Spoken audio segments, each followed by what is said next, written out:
अमीर बेटी का सौदा।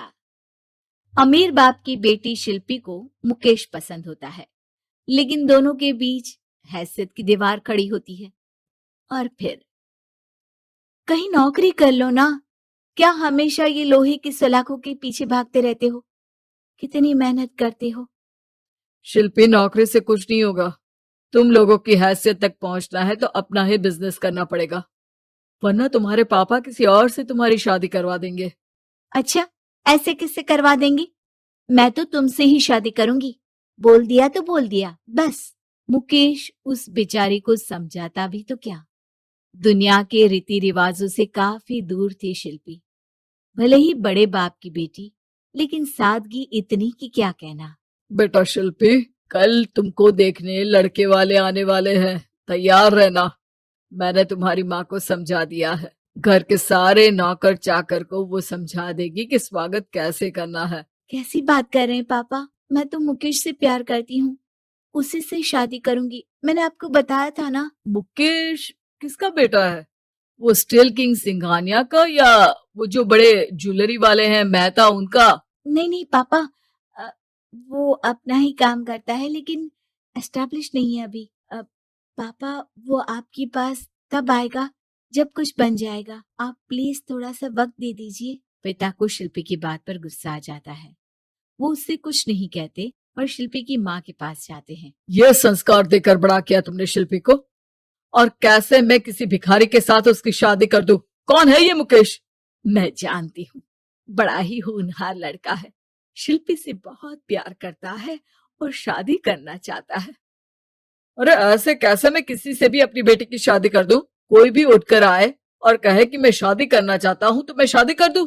कान खोल कर सुन लो, कल उसे अच्छे से तैयार कर देना, क्योंकि जो लड़का मैंने देखा है शिल्पी के लिए, वो करोड़पति घर का बेटा है, समझी?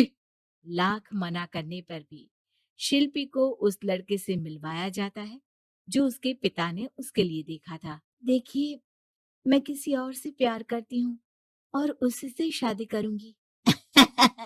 ये तो बहुत अच्छी बात है कि तुम किसी और से प्यार करती हो, क्योंकि मैं भी किसी और से प्यार करता हूँ।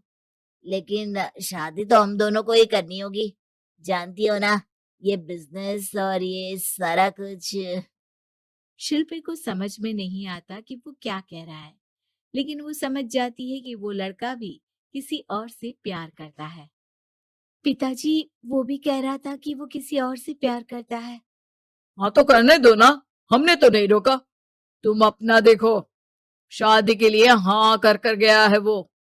लेकिन क्यों? अरे वो और मैं दोनों ही एक दूसरे से प्यार नहीं करते, फिर शादी क्यों कर ले? पापा, एक बार सिर्फ मेरे कहने पर आप मुकेश से मिल ले। पिता शिल्पी के कहने पर फॉर्मेलिटी के लिए ही सही, लेकिन मुकेश को घर बुला लेते हैं। देखो, ज्यादा वक्त नहीं दे पाऊंगा। ये बताओ कि शादी के बाद कहाँ रखोगे उसे? 2 कमरे के मकान में? नहीं सर, मैंने 2 साल के बाद का सारा प्लान कर लिया है। मैंने आयरन इंडस्ट्री खड़ी करने के लिए पूरा ब्लूप्रिंट तैयार किया है। मेरी खुद की जगह है दादाजी की। बस थोड़ा फंड का अरेंजमेंट हो जाता तो काम शुरू कर देता। अच्छा, मतलब तुम यहाँ फंड रेज करने आए हो? मुकेश समझ जाता है कि उसके पिता शिल्पी की शादी उससे कराने के मूड में नहीं है। फंड आप कभी दे भी नहीं पाएंगे मुझे। मुझे तो सिर्फ शिल्पी चाहिए। मैं उसके बिना नहीं रह सकता सर।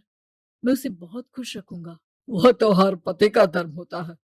वो तो मैं किसी से भी उसकी शादी करा दूं, वो उसे खुशी रखेगा। लेकिन देखो, मैं ज्यादा बात को घुमाना नहीं चाहता। वो बड़े घर की लड़की है, उसे काम काज की आदत नहीं। अभी वो समझ नहीं रही, लेकिन तुम तो समझो। मैं किसी भी हालत में शिल्पी की शादी तुमसे नहीं करवा सकता। मुकेश पिता से लाख मन्नतें करता है, लेकिन वो नहीं मानते। शिल्पी की शादी उस अमीर लड़के से हो जाती है। शादी के बाद क्या हम लोग मेरी माँ के घर चले? मुझे उन लोगों की बहुत याद आ रही है। हाँ हाँ, जाओ जाओ। वैसे भी आज मैं अपनी गर्लफ्रेंड के साथ मसूरी जा रहा हूँ, तुम जा सकती हो। कैसी बात कर रहे हैं? अब हम लोगों की शादी हो गई है, आप कैसे किसी और लड़की के साथ जा सकते हैं?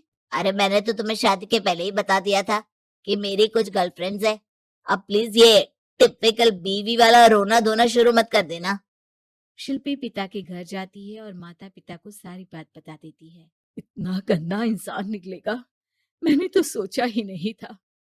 अरे क्यों कराई मेरी फूल जैसी बेटी की शादी ऐसे घर में। और तो क्या हो गया, शुरू शुरू में हर घर में ऐसा होता है, धीरे धीरे ठीक हो जाएगा। और वैसे भी उन लोगों के साथ हम लोगों की एक बड़ी डील फाइनल हुई है, समझी। उन लोगों से रिश्ता बनाकर रखो, तभी पैसों की बारिश होगी। पापा, अब समझ में आया कि आपने मेरे साथ ऐसा क्यों किया।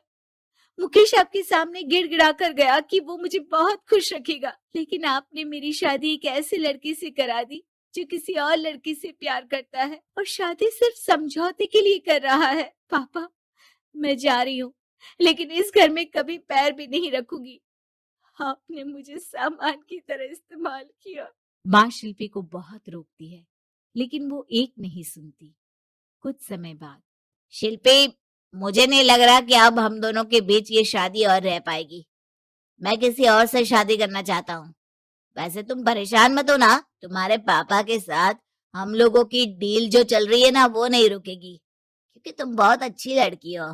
ठीक है, मैं जा रही हूँ, तलाक के पेपर में साइन करके।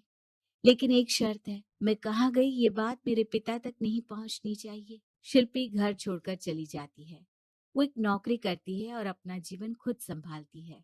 लेकिन एक दिन, शिल्पी जी, आपसे मालिक मिलना चाहते हैं। अब मुझसे क्यों? शिल्पी मालिक के कमरे में जाती है, जहां सामने मुकेश होता है। अरे आप, आपको देखकर बहुत खुशी हुई, बहुत बड़े आदमी बन गए। थैंक्स, पर तुम्हें नौकरी करने की क्या जरूरत पड़ गई। मैंने तो सोचा भी नहीं था कि तुम मेरी शिल्पी होगी। तभी वहां शिल्पी के पिता आ जाते हैं। शिल्पी, तुम्हारे बारे में माँ से पता चला। घर चलो बेटा, मुझे माफ कर दो। मुकेश, मैं यहाँ अपनी कंपनी के काम के लिए आया हूँ। तुम्हारी कंपनी की डील अगर हमें नहीं मिली तो हम बर्बाद हो जाएंगे। वैसे अब तुम चाहो तो शिल्पी की शादी मैं तुमसे कराने को तैयार हूँ। बस करिए पापा, ये क्या सौदा लगा रखा है आपने। जिस कंपनी से आपकी डील हो, अपनी बेटी की शादी उसी के घर करा देते हैं। शिल्पी मुकेश से माफी मांगती है और वहां से जाने लगती है कि मुकेश उसे रोक लेता है।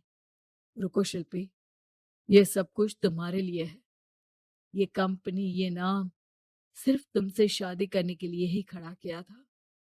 मैं आज भी तुमसे बहुत प्यार करता हूँ।